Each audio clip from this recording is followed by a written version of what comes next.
সত্যি কি তুমি জানো না সফল আর অসাধারণ মানুষের মধ্যে আসল পার্থক্যটা কোথায়? এখন অনেকেই ভাবতে পারে তাদের মধ্যে ট্যালেন্ট আছে, তাদের ভাগ্য ভালো বা তাদের ফ্যামিলি ব্যাকগ্রাউন্ড ভালো, তাই তারা সফল হয়েছে। কিন্তু না বন্ধু, তুমি সম্পূর্ণ ভুল। বরং তাদের এমন একটি অভ্যাস ছিল, এই একটি অভ্যাস যেটি তুমি আজই শিখতে পারো, আর এই একটি অভ্যাস তোমার জীবনের মোড় ঘুরিয়ে দেওয়ার জন্য যথেষ্ট। এই অভ্যাসের ব্যাপারে আমরা অনেকেই জানি বা অনেক জায়গাতে শুনেছি, আর সেই অভ্যাসটির নাম হলো কনসিস্টেন্সি। হ্যাঁ বন্ধু, এটাই সেই অভ্যাস। আমরা অনেকেই কনসিস্টেন্সি ব্যাপারে জানি, কিন্তু এটাকে আমরা আমাদের লাইফে ব্যবহার করি না। কনসিস্টেন্সি মানে নিয়মিত থাকা। আর তুমি যদি কোনো একটি কাজ নিয়মিত করতে থাকো এবং প্রতিদিন একটু একটু সেই কাজটিকে আরও উন্নত করো, তবে সেই কাজে তোমাকে কেউ হারাতে পারবে না। আর প্রত্যেক সফল ব্যক্তিরা এটাকেই কাজে লাগিয়ে আজকে তারা সফল। তারা প্রতিদিন একটু একটু করে কাজ করে গিয়েছে। তারা মুড আসার অপেক্ষা করে বসেছিল না, তারা মোটিভেশনের অপেক্ষা করে বসেছিল না, কারণ তারা জানতো মোটিভেশন আসে যায়, কিন্তু হ্যাবিট সেটা চিরস্থায়ী থাকে। কনসিস্টেন্সি মানে প্রতিদিন পারফেক্ট হওয়া না, কনসিস্টেন্সি মানে প্রতিদিন উপস্থিত থাকা।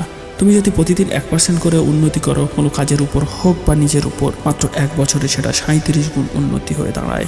এবার ভাবো তো, 1%-এর ছোট্ট একটি চেষ্টা কিভাবে তোমার পুরো জীবন পাল্টে দিতে পারে। এখনো অনেকেই ভাবে সফল হতে ভাগ্য লাগে বা বিশেষ কোনো ট্যালেন্ট লাগে, কিন্তু না। যারা প্রতিদিন নিজের লক্ষ্য অনুযায়ী কাজ করে যায়, তারা একদিন সেখানে পৌঁছে যায় যেখানে পৌঁছানোর স্বপ্ন তারা দেখতো দিন রাত। ইলন মাস্ক একদিনে $1 বিলিয়ন বানাননি। বিরাট কোহলি একদিনে ক্রিকেটের কিংবদন্তি হননি। এপিজে আব্দুল কালাম স্যার একদিনে বৈজ্ঞানিক হননি। মার্ক জুকারবার্গ একদিনে ফেসবুক তৈরি করেননি। এনাদের সবার মধ্যে কমন একটি জিনিস হলো, এনারা কোনোদিন একদিনের জন্য থেমে থাকেনি। এবার তুমি বলো, তুমি কি পারবে না তোমার স্বপ্নের জন্য লড়াই করতে? কিন্তু কেন পারবে না? কিসের জন্য পারবে না? আরে তারা যখন পেরেছে, তুমি কেন পারবে না? তারাও তো তোমার আমার মতো একজন সাধারণ মানুষ ছিল। কেন তোমার নিজের উপর বিশ্বাস নেই? তুমি কি তোমার মা বাবাকে প্রাউড ফিল করাতে চাও না? তবে কেন থেমে আছো? আজ থেকেই শুরু করো। আরে বড় কিছু থেকে না হোক, ছোট থেকে তো শুরু করো। প্রতিদিন 1 পৃষ্ঠা করে বই পড়ো, 5 মিনিট শরীর চর্চা করো, 10 মিনিট নিজের স্বপ্নের জন্য কাজ করে যাও। হ্যাঁ, আমি জানি এতে তোমার জীবনের কিছুই পাল্টে যাবে না, তবে আজ থেকে শুরু তো হবে। কারণ সবাই শুরু করতে পারে না, কিন্তু আজ থেকে তুমি শুরু তো করতে পারবে। আর আমি কথা দিচ্ছি, তুমি যদি এভাবে প্রতিদিন 1% করেও উন্নতি করো, তাহলে তোমার সাফল্যকে কেউ আটকাতে পারবে না। তুমিও একদিন তোমার লক্ষ্যে পৌঁছাতে পারবে, যার স্বপ্ন প্রতিদিন দেখো তুমি। কারণ কনসিস্টেন্সি মানে পারফেক্ট হওয়া না, বরং নিয়মিত চলতে থাকা।